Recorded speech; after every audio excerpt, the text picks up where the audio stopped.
dire, c'était effectivement d'essayer de parler d'une œuvre littéraire qui nous soit particulièrement proche. Et je l'ai un peu déplacé parce que je vais parler d'un livre qui est un livre immense, un livre magistral, mais qui ne fait pas du tout partie de mon panthéon personnel. C'est Le voyage au bout de la nuit de Céline.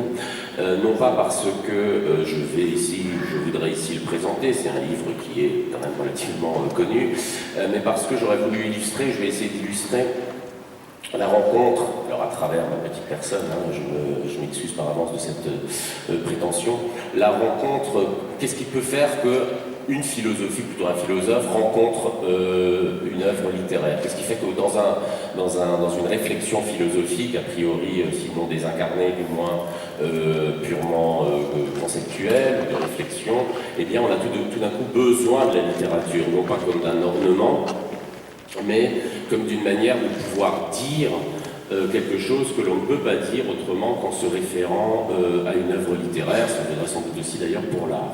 Et donc moi voilà, j'avais un problème par rapport à un travail que j'essayais de faire en philosophie, et ce problème, c'était d'essayer de comprendre pourquoi, je vais un peu dans le sens d'Orient, et je m'excuse donc de traiter de sujets aussi désespérants un dimanche matin. Enfin, si vous êtes ici, si vous n'êtes pas dans un lieu plus dévolu à l'espérance, il y en a qui sont ouverts à ces heures-ci le dimanche matin, pas très loin.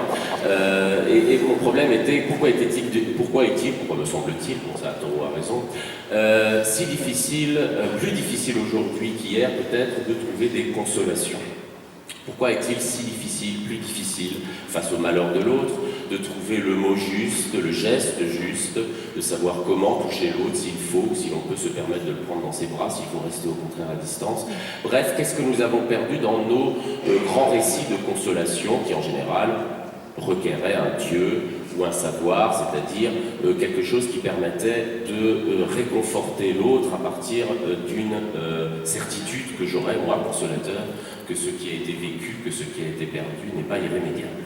Et c'est là, justement là, à ce point, que j'ai rencontré une scène du voyage au bout de la nuit, qui est un livre, justement, qui est au fond un livre sur la nuit, sur la désespérance, sur la difficulté de trouver des mots pour dire le mal qui nous habite et que nous subissons. Et c'est pour ça aussi que Céline a voulu réinventer la langue pour dire autrement que dans la littérature classique cette difficulté à vivre.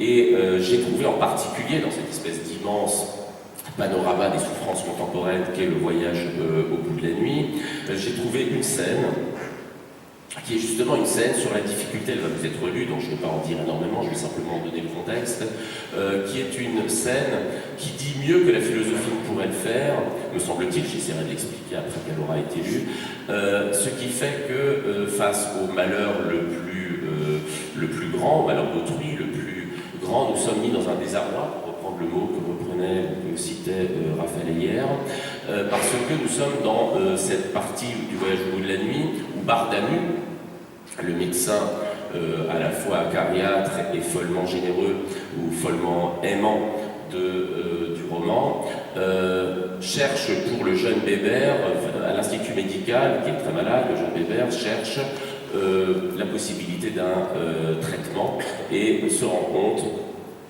que malheureusement la maladie dont cet enfant est affecté est une maladie incurable. Et évidemment Bardamu se retrouve totalement désemparé au moment du début de la scène dont il va être question. Il habite Rancy, cette ville qui évidemment est une ville mythique, mais qui est une ville de banlieue. Il est sur les quais de la Seine et il ne sait comment rentrer puisqu'il n'a rien d'autre à apporter au jeune Bébert en termes, disons, de guérison ou en termes de parole qu'une parole de condamnation. Et il va tomber, je ne sais plus exactement où va commencer la lecture de la scène, donc je rappelle ça. Voilà, il se trouve au bord de la Seine, il dit à quel point il est difficile pour lui de traverser la Seine pour se rendre à Rancy, rencontrer Bébert, et puis sa mère aussi, et lui leur annoncer que malheureusement il n'y a plus rien à faire. Et on va voir que justement la consolation, le problème de la consolation se pose au moment où il faut essayer de faire quelque chose, même quand il n'y a plus rien à faire. Les bouquinistes des quais fermaient leurs boîtes. Tu viens ? Que criait la femme par-dessus le parapet à son mari à mon côté, qui refermait lui ses instruments et son pliant et les asticots. Il a grogné et tous les autres pêcheurs ont grogné après lui. Et on est remonté, moi aussi là-haut, en grognant avec les gens qui marchent. Je lui ai parlé à sa femme, comme ça, pour lui dire quelque chose d'aimable avant que ça soit la nuit partout. Tout de suite, elle a voulu me vendre un livre. C'en était un livre qu'elle avait oublié de rentrer dans sa boîte à ce qu'elle prétendait. Alors ce serait pour moins cher, pour presque rien qu'elle ajoutait. Un vieux petit Montaigne, un vrai de vrai, pour un franc. Je voulais bien lui faire plaisir à cette femme pour si peu d'argent. Je l'ai pris, son Montaigne. Sous le pont, l'eau était devenue toute lourde. J'avais plus du tout envie d'avancer. Au boulevard, j'ai bu un café crème et j'ai ouvert ce bouquin qu'elle m'avait vendu.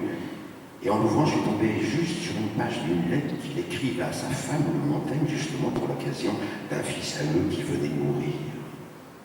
Ça m'intéressait immédiatement, ce passage, probablement à cause des rapports que je faisais tout de suite avec Bébert. Ah, qui lui disait, le Montaigne, à peu près comme ça, à son épouse, « T'en fais pas, ma chère femme, il faut bien se consoler, ça s'arrangera, tout s'arrange dans la vie. » Et puis, d'ailleurs, qu'il lui disait encore, j'ai justement retrouvé hier dans des vieux papiers d'un ami à moi une certaine lettre que Plutarque envoyait lui aussi à sa femme dans des circonstances tout à fait pareilles aux nôtres. Et que je l'ai trouvé si joliment bien tapée, sa lettre, ma chère femme, que je te l'envoie, sa lettre. C'est une belle lettre. D'ailleurs, je ne veux pas t'en priver plus longtemps, tu m'en diras des nouvelles pour ce qui est de guérir ton chagrin. Ma chère épouse, je te l'envoie, la belle lettre. Et il est un peu comme l'homme, cette lettre de Plutarque. On peut le dire, elle n'a pas fini de t'intéresser. Ah non. Prenez-en connaissance, ma chère femme. Lisez-la bien, montrez-la aux amis, et relisez-la encore. Je suis bien tranquille à présent. Je suis certain qu'elle va vous remettre d'aplomb. Votre bon mari, Michel. Alors, voilà que je me dis, moi, ce qu'on peut appeler du beau travail. Sa femme devait être fière d'avoir un bon mari qui s'en passe pas comme son Michel. Enfin, c'était leur affaire à ces gens-là. On se trompe peut-être toujours quand il s'agit de juger le cœur des autres. Peut-être qu'ils avaient du chagrin. Du chagrin de l'époque.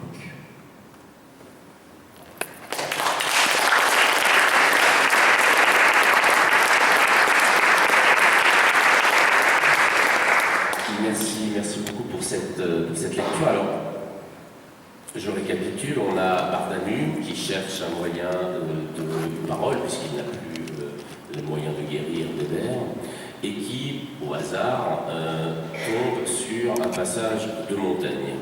Donc, on a en apparence, puisque le texte vient d'être lu, une parodie de Montaigne, puisqu'il se trouve que, assis à son café, désemparé, ne sachant encore une fois quel mot dire, eh bien, Bardamu va tomber sur une lettre que Montaigne envoie à sa femme à l'occasion, si je puis dire, de la mort de leur fille.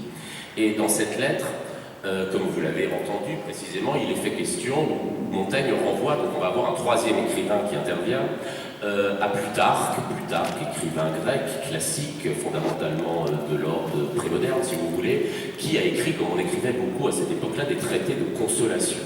C'est-à-dire des traités dans lesquels la littérature, ou la philosophie d'ailleurs, prétendait pouvoir donner, sinon des recettes, du moins des paroles, des savoirs, des certitudes sur Dieu, sur l'ordre de l'univers, sur l'ordre de la nature, qui permettaient de répondre à tous les malheurs, qui permettait de donner un sens, une position, ou une explication plutôt d'ailleurs, à toutes les souffrances de la vie. Et évidemment, à la lecture qui vous en a été faite, Bardamu se retrouve devant cette lettre de Montaigne, écrivant à sa femme, où je t'envoie un passage de Plutarque, débrouille-toi avec cela, tu verras bien le moyen de trouver un sens à ce qui est en apparence, et surtout en réalité d'ailleurs, totalement insensé, totalement scandaleux, à savoir la disparition brutale d'un enfant. Et donc on pourrait penser qu'il s'agit d'une parodie, et on se retrouverait face au Céline, qui, qu'on l'ait lu ou pas d'ailleurs, nous apparaît dans la mythologie, le Céline cynique, le Céline dur, le Céline complètement, non seulement désespéré, mais accusateur par rapport ici à la littérature, qui promet plus qu'elle ne peut tenir. qui promet la consolation et qui en réalité s'avère absolument incapable d'apporter un baume ou un réconfort à nos douleurs les plus profondes. Et effectivement, on pourrait croire cela s'il y avait dans le texte de Montaigne, parce que ce texte existe, on va le voir dans un instant, quelque chose de plus certain, quelque chose de plus décidé, quelque chose de plus convaincant que dans celui ou que dans la parodie qu'en donne Céline. Alors il se trouve qu'après quelques recherches, j'ai fini par retrouver le texte que Montaigne écrit, car il existe, à sa femme au moment de la perte commune, évidemment, de leur fille. Et voilà ce que Montaigne, cette fois-ci, environ 3 siècles avant Céline, donc, écrit. Mais je laisse à Plutarque la charge de vous consoler et de vous avertir de votre devoir en cela, vous priant le croire pour l'amour de moi. Car il vous découvrira mes intentions, et ce qui se peut alléguer en cela beaucoup mieux que je ne ferai moi-même. Sur ce, ma femme, je me recommande bien fort à votre bonne grâce, et prie Dieu qui vous maintienne en sa garde, votre bon mari, Michel de Montaigne. Ce texte, effectivement, Montaigne l'a écrit en dédicace, en ouverture d'un livre qu'il envoie, de Plutarque, qu'il envoie à sa femme. Et qu'est-ce qui est très intéressant, je trouve, dans la confrontation, c'est que Céline, finalement, est très fidèle à ce texte. Évidemment, il le réécrit dans son style propre, beaucoup plus dur, beaucoup plus rogue, beaucoup plus violent en un sens. Mais finalement, ce qui est tout à fait parlant, dans les deux textes, c'est qu'il n'est jamais fait mention de ce que nous dit Plutarque, qui serait censé nous consoler du pire. C'est-à-dire qu'elle n'est même pas cité le passage dans Plutarque, par Montaigne en l'occurrence, n'est pas cité le passage où nous aurions enfin ce savoir, cette certitude, cet énoncé qui donnerait à la femme de Montaigne, puis plus tard à Bardamu, et donc à Bébert, une explication au malheur qui s'abat sur nos vies. Autrement dit, on a affaire ici, et c'est pourquoi je reviens à mon point de départ, qu'est-ce qui fait qu'il est si difficile de consoler aujourd'hui? Eh bien, nous avons affaire à ce qu'on pourrait appeler une parole perdue. Bardamu cherche dans Montaigne ce que Montaigne cherchait dans Plutarque, mais que finalement nous ne trouvons pas, c'est-à-dire une parole qui justifie l'existence tout entière. Il en sera question, je crois, plus tard avec Nicolas Léger, une parole qui soit ou qui assouvisse notre désir de consolation. Et cette parole est perdue, ou est-elle perdue dans l'histoire? Car il n'y a plus de Dieu dont nous soyons absolument certains qui nous récompensera de nos vertus. Il n'y a plus de certitude relativement à l'ordre du monde, à la providence. Et ce qui est très beau, je trouve, ce n'est pas tant évidemment ce désespoir apparent, en tout cas chez Céline, sur le fait que nous ne pouvons plus donner un sens ou justifier un sens, trouver un sens à toutes nos souffrances. Ce qui est beau, c'est que Céline, en citant Montaigne, qui est un auteur qui évidemment est peut-être le plus éloigné de lui, et par certains aspects, par son classicisme, en introduisant la phrase de Montaigne, si ce n'est son style évidemment dans son livre, dessine quelque chose comme une sorte de solidarité dans l'impuissance. C'est-à-dire que, et c'est la très belle phrase qui a été citée tout à la fin, ou lue tout à la fin, lorsque Bardamu dit au fond, mais peut-être qu'ils avaient tout de même du chagrin, ces gens-là. Peut-être avaient-ils, dit-il, du chagrin de cette époque. C'est-à-dire qu'effectivement, à l'époque de Montaigne, autrement dit au début de la modernité, eh bien on découvrait tout d'un coup que les grands récits, les grandes explications religieuses, cosmologiques, morales du monde ne fonctionnaient plus pour justifier toutes nos souffrances. On est au début de ce lent mouvement dont nous sommes finalement, j'allais dire, la queue de comète peut-être aujourd'hui, de ce lent mouvement par lequel les grands ordres de la consolation s'affaiblissent. Et c'est pourquoi d'ailleurs il est devenu si difficile, face en particulier d'ailleurs au deuil, et au deuil d'un enfant, de trouver la parole juste, le geste juste. Les gestes sont d'autant plus maladroits, on ne sait pas quoi toucher, comment toucher, dans quelle mesure l'on peut se permettre de toucher le corps souffrant de l'autre. Nos gestes sont devenus d'autant plus maladroits que nous ne disposons plus des rites religieux, je parlais de l'Église tout à l'heure, qui sont eux des gestes parfaitement calculés, dans lesquels il y a un ordre, on sait à quel moment il faut intervenir, ce que c'est qu'un geste de consolation religieux. Et ce que nous dit Bardamu, qui cherche dans la littérature une parole pour Bébert parce qu'il n'a pas dans la médecine une guérison possible et qui ne la trouve pas, ce qu'il y a dans Bardamu, c'est beaucoup plus que l'ironie et le cynisme. Ce qu'il y a dans la parole de Bardamu, la référence à Montaigne, et surtout cette référence ultime au chagrin de ce temps-là, c'est cette idée que peut-être qu'aujourd'hui, nos consolations sont peut-être fondées sur un non-savoir, une inscience, pardon, ce mot un peu barbare. Souvent, vous savez, dans les consolations les plus conventionnelles, lors d'un enterrement par exemple, comme on ne sait pas ce que l'on doit dire, on dit « je sais bien ». Je sais bien ce que tu vis. Et ce qui est très touchant aussi dans ce genre de consolation, c'est qu'en réalité, on ne sait rien du tout. On ne sait pas, puisqu'on ne souffre pas la douleur de l'autre, mais que néanmoins, celui qui, je crois, est dans l'affliction à ce moment-là, ne prend pas comme une trahison, ne prend pas comme une hypocrisie ce « je sais bien ». Parce que je sais bien, il faudrait peut-être parce qu'il est conventionnel, évidemment, mais d'une certaine manière, il veut dire « je sais bien, mais je ne peux pas dire plus », parce qu'au fond, on ne sait jamais. On ne sait jamais ce que nous avons perdu, à quel point cette perte nous afflige et dans quelle mesure elle nous est définitivement liée. Et je trouvais dans cette scène magnifique de Céline, au fond, tout d'un coup, le surgissement d'un aveu, qui est un aveu très émouvant, selon lequel ce n'est pas par un savoir, ce n'est pas par une croyance dogmatique, mais c'est peut-être par un aveu d'ignorance que l'on peut consoler, non pas le plus efficacement, mais de la manière la plus honnête. Et il y a dans cette référence au chagrin de ce temps-là, comme dit Bardamu, une très grande tendresse qui perce pour Montaigne, pour le fait d'indiquer dans Plutarque un passage, parce que Montaigne, évidemment, écrivant à sa femme, « Ma bonne femme, je vous souhaite de trouver dans Plutarque les moyens de vous consoler de notre affliction », il n'y a aucun cynisme, il y a peut-être un scepticisme. Montaigne, c'était un sceptique, c'est-à-dire au fond, moi je ne trouve pas, moi Montaigne, le père de l'enfant qui est morte, je ne trouve pas dans Plutarque le passage qui va le passage ou le savoir, ou la phrase, ou peut-être la musique, pourrait-on dire, ou l'œuvre d'art, pourquoi pas, qui va donner un sens à cette perte, mais je souhaite, ou j'espère, ou je compte que peut-être vous trouverez quelque chose dans ce qui pour moi est devenu muet. Eh bien, il m'avait semblé que ce rappel, monde contemporain, Bardamu, nous sommes bien en peine de trouver des consolations qui donnent une justification à toutes nos peines.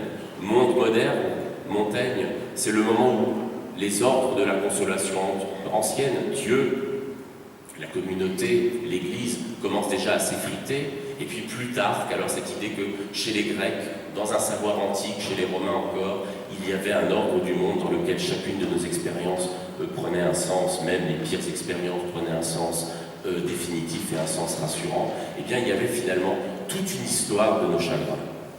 Et je vais m'arrêter là. L'histoire de nos chagrins, cela veut dire que ce qui nous semble peut-être le plus immédiat, la tristesse, cela vaudrait aussi de la joie, je suis désolé, mais le sujet ici aujourd'hui portait plutôt sur la tristesse, mais ça vaudrait aussi des plaisirs. Ce qui nous semble le plus immédiat, le plus spontané, évidemment, la grande douleur, c'est celle, comme le grand amour, c'est celle, celui que l'on pense vivre pour la première fois, non seulement dans sa biographie, mais dans l'histoire.